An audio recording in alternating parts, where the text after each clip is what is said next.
side. Yeah. So that side of the pavilion could be used as a stage. And have a little amphitheater. And then we have the... That'd be great. We'll feed around. Hey.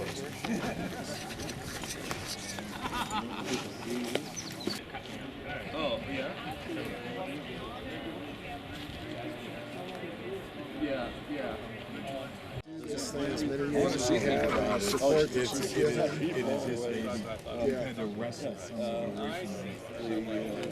Reasonably so. Yeah, because it's got.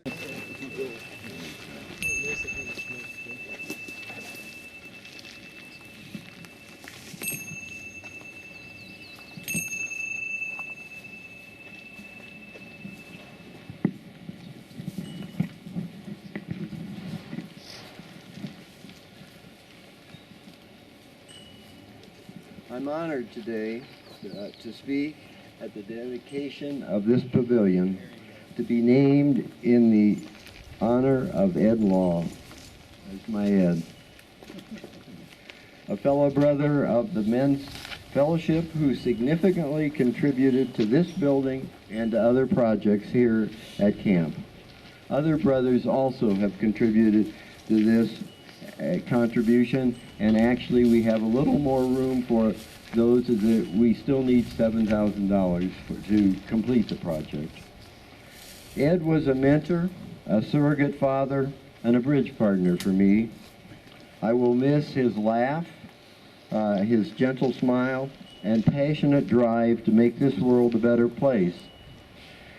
Ed was born and reared in northeastern Ohio, not far from where Mike Dorfey was born. A common combination. He served in the Second World War, graduated from the University of Michigan as an engineer, and went to open a box factory in Minneapolis, which later did all the boxes for Wheaties and a number of cereals there. Near retirement, he started a nonprofit company to manufacture items for disabled people, and later gave his entire interest to the employees.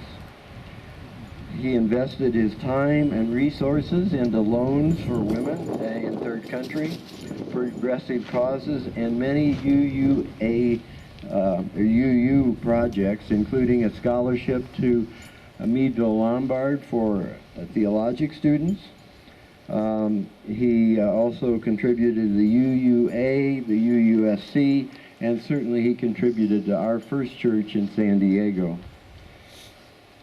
I cannot tell you, and also to his beloved, the Benneville Pines. I cannot tell you how much he cherished the work that Janet has done here in making this a major camp. And I also can tell you how pleased he was when I was able to bring him up 2 years ago to this date to see where the camp had proceeded. He was a great believer in education, not only funding all of his grandchildren's tuitions, but also several members from First Church who went on to theology school. I once counted him up, and he put 22 people through college. Ed loved his family, his causes, sailing, the University of Michigan football team, bridge, and the Men's Fellowship and this camp. Most of all, he loved life, and when he neared the end, he was ready to move on, bequeathing his legacy to those of us who follow in his footsteps. While it is altogether fitting and proper that we honor Ed today with this building, it's also fitting that we dedicate ourselves to the work that Ed did in helping other people and helping other causes and helping this camp. Ed has done so much that I really am very proud to dedicate this building to him today. May it be so.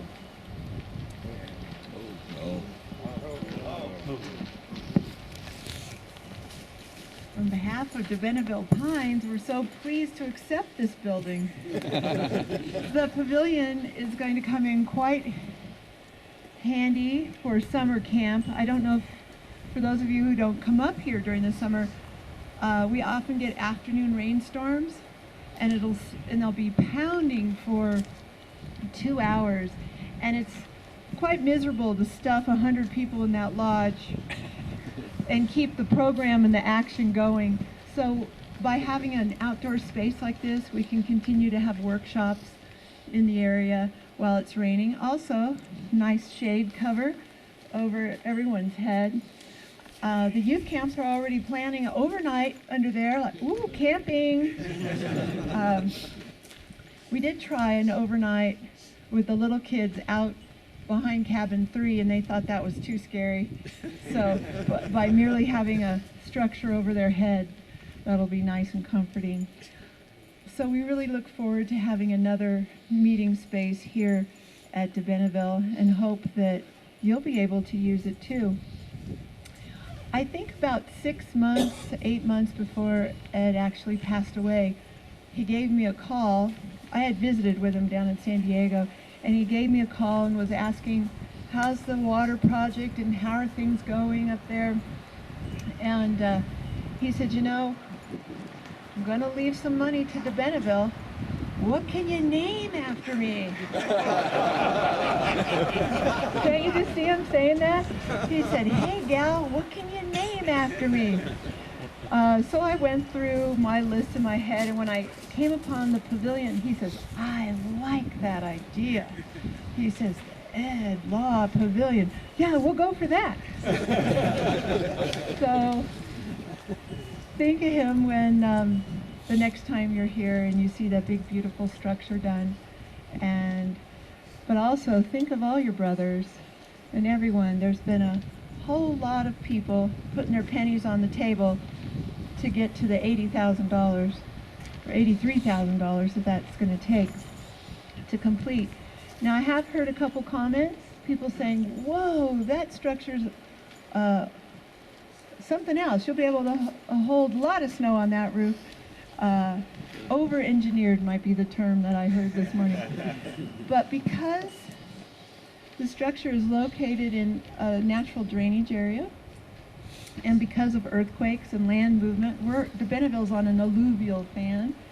The footings had to be 4 feet deep and about 4 feet wide in order to have enough shear factor. But nobody wants to be a squish camper when a roof falls. So it is going to be a beautiful structure, and I hope you're proud of it, and I hope when you look at it that you think of all your loving brothers and Ed. Thank you very much. On behalf of the board of directors and the camp staff and all the campers that are going to enjoy the building, thank you very much.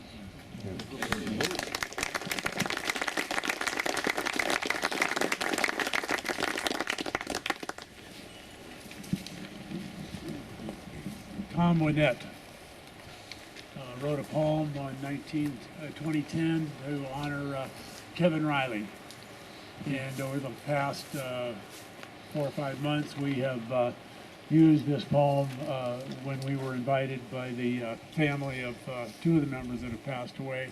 And we've used this, and it's a work in progress, and we're changing it a little bit. So when you hear me say, call out my name loud and clear so all can hear, I'll give you the 5 members that have passed away this year, and we'll shout them out if we can.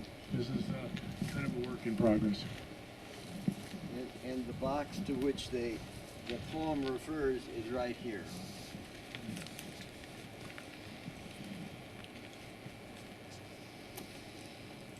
For a falling brother.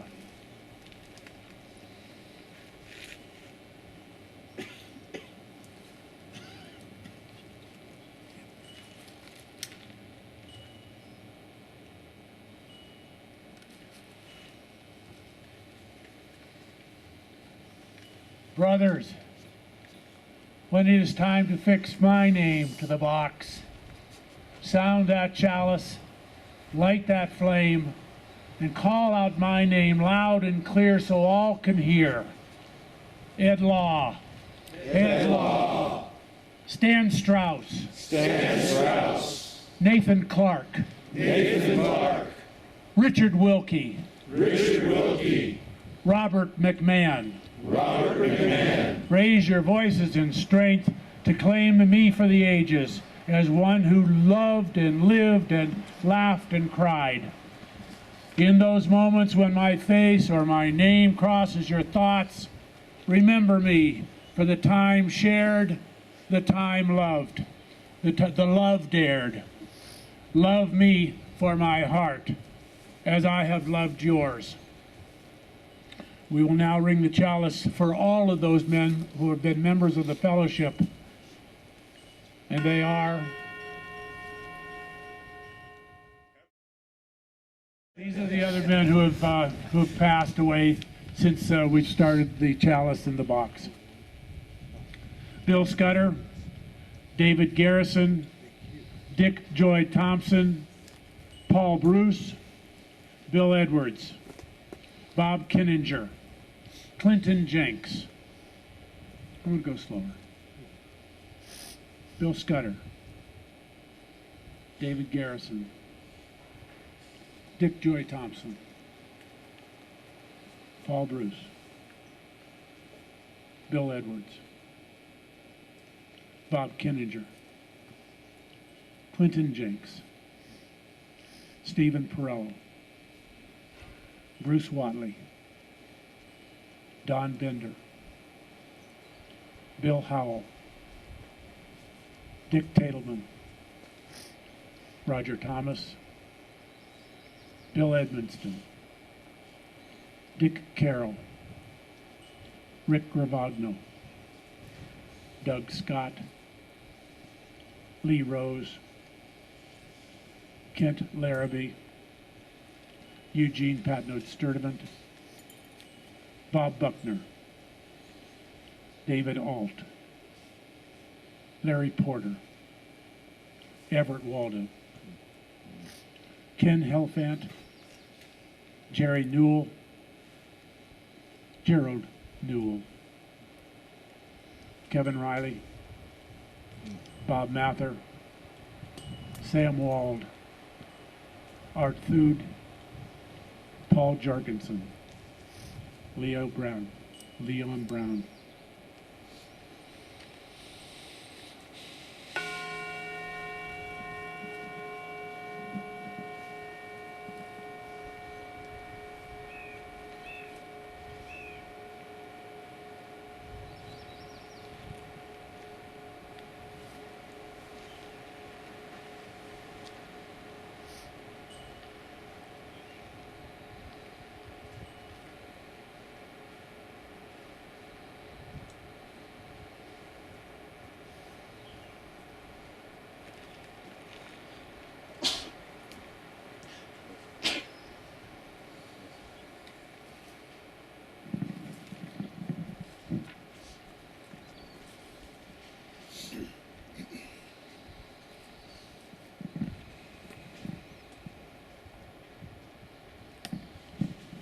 May they rest in peace as we carry their spirit on.